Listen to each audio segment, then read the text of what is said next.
مغربی ممالک میں پیش آنے والے مسائل میں سے ایک مسئلہ یہ اس وقت جب حضرت سے پوچھا گیا تو اس وقت صرف مغربی ممالک تک محدود تھا، اب یہ تقریباً پوری دنیا میں پھیل چکا ہے۔ مسئلہ کیا ہے کہ جیلاٹین مغربی ممالک میں ایسے خمیرے اور جیلاٹین ملتے ہیں جس میں خنزیر سے حاصل کیا ہوا مادہ تھوڑی یا زیادہ مقدار میں شامل کیا جاتا ہے، تو ایسے خمیرے اور جیلاٹین کا استعمال شرعاً جائز ہے یا نہیں ہے۔ وضاحت اس کی یہ ہے کہ جیلاٹین دراصل میں ایک پروٹین کا نام ہے اور یہ پروٹین جو ہے جاندار جانور کی ہڈیوں اور اس کی کھال سے بنایا جاتا ہے۔ اب یہ جاندار جانور چاہے وہ حلال ہو چاہے وہ حرام کا ہو، جیسے بکری ہے، بھینس ہے،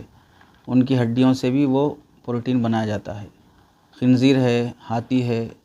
دوسرے جانور ہیں، ان سے بھی یہ بنایا جاتا ہے، اور اس کا بنیادی استعمال کھانے پینے کی چیزوں میں ہی استعمال ہوتا ہے۔ کھانے پینے کی چیزوں میں کہاں استعمال کرتے ہیں؟ جہاں کسی پتلی چیز کو گاڑھا کرنا ہو، جیسے آج کل چائے ایسی ملتی ہے کہ دودھ بھی اتنا گاڑھا نہیں ہوتا جو چائے گاڑھی دکھتی ہے، تو گاڑھا پن کہاں سے پیدا کیا جا رہا؟ ایسے بہت سے سالن اور شوربے ہیں، تو اس میں بھی گاڑھا پن لانے کے لیے بہرحال کھانے کی چیزوں میں ہی اس پاؤڈر کو استعمال کرتے ہیں جو جاندار جانوروں کی ہڈی اور کھال سے نکالا جاتا ہے، تو اسے جیلاٹین بولتے ہیں۔ تو اس کے استعمال کا شرعی حکم کیا ہے؟ تو حضرت نے اس کا جواب یہ لکھا ہے کہ اگر خنزیر سے حاصل شدہ عنصر کی حقیقت اور ماہیت کیمیائی عمل کے ذریعے سے بالکل بدل چکی ہو تو اس صورت میں اس کی نجاست اور حرمت کا حکم بھی ختم ہو جائے گا، اور اگر اس کی حقیقت اور ماہیت نہیں بدلی تو پھر وہ عنصر نجس اور حرام ہے، اور جس چیز میں عنصر شامل ہوگا وہ بھی حرام ہوگا۔ تو حضرت کے جواب کی بنیاد اس بات پر ہے کہ تبدیل ماہیت پر، تبدیل حقیقت پر حکم بدل جاتا ہے۔ جیسے گزشتہ بھی کل مسئلے میں آیا کہ نمک کے کان میں جانور گر جائے اور نمک ہو جائے تو اس کے پاک ہونے کا حکم لگایا جائے گا۔ تو ایسے ہی اس پروٹین کو بنانے میں اس میں کیمیکل یہ وہ سب دوائیاں ملا کر ایسا بنا دیے کہ لیب ٹیسٹنگ کے بعد وہ ایک دوسری ماہیت کی رپورٹ آ رہی ہے کہ یہ کوئی اور چیز ہے، یہ خنزیر کی کھال نہیں ہے، یہ کسی جانور کی ہڈیاں نہیں ہیں، بلکہ اس کی رپورٹ کسی اور چیز سے آ رہی ہے، ماہیت حقیقت ہی بدل گئی، تو پھر اس کے پاک ہونے کا حکم لگایا جائے گا، اور جس چیز میں وہ ملایا جائے اس کے بھی پاک ہونے کا حکم رہے گا۔ البتہ اس کے بعد دیگر علماء نے جو فتاویٰ دیے ہیں اس میں بن نوریہ ٹاؤن کا جو فتویٰ ہے وہ یہ ہے کہ اس میں بنیادی طور پر یہ دیکھا جائے گا کہ حلال جانور کی ہڈیوں اور اس کی کھال سے اگر جیلاٹین بنایا گیا ہو اور اس جانور کو شرعی طور پہ ذبح کرنے کے بعد اس کی جو ہڈیاں ہیں، کھال ہے، جیسے آپ لوگ بھی دیکھے ہوں گے کہ بقرعید میں، قربانی میں جو بڑے جانور کٹتے ہیں ان کی ہڈیاں کہاں جاتی ہیں؟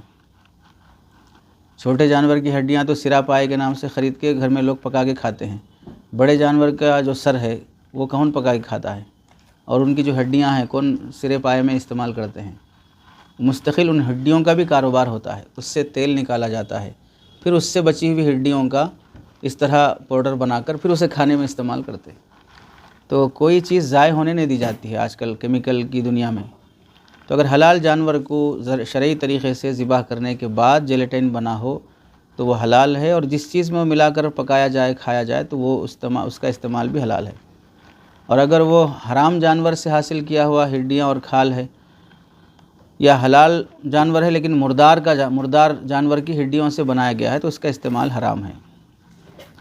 اس لحاظ سے جس چیز میں اس کا استعمال کیا جائے وہ بھی حلال نہیں ہوگا۔ اور تیسری صورت یہ ہے کہ اگر تحقیق سے معلوم ہو جائے کہ کسی چیز میں حرام جیلاٹین کا استعمال کیا گیا ہے، کہ خنزیر کا ہے یا ہاتھی کا ہے یا فلاں کا ہے، تو پھر اس کا استعمال یا وہ جس چیز میں ملایا جائے اس کا استعمال بھی حرام نہیں ہے۔ اب جہاں یہ معلوم نہ ہو کہ بھئی جیلاٹین حلال کا ہے کہ حرام کا ہے، کون سے جانور سے یہ کی ہڈیوں سے بنایا گیا ہے، تو ایسی صورت میں دیکھا جائے گا کہ بھئی کسی مستند ادارے نے اس کے حلال ہونے کی سرٹیفکیٹ دی ہے کہ نہیں دی ہے۔ اگر سرٹیفکیٹ دی ہے تو سرٹیفکیٹ پہ بھروسہ کر لو۔ اب وہ جیلاٹین کی پیکٹ کو دیکھ کے تو بھروسہ نہیں کر سکتے کیونکہ اس پر کچھ بھی لکھا ہوا نہیں ہے۔ البتہ حلال ہونے کی سرٹیفکیٹ اس کمپنی کو ملی ہے جس کمپنی کا یہ پروڈکٹ بن کے آیا ہے، تو اس پر اعتماد کیا جائے گا، اور اگر ایسا کچھ بھی نہیں ہے تو پھر اس صورت میں اس کے استعمال سے احتیاطی کرنا بہتر ہے۔ اس چیز کے کھانے سے بھی جس میں جیلیٹن ملا ہے تو استعمال نہیں کرنا چاہیے، اس میں احتیاطی بہتر ہے۔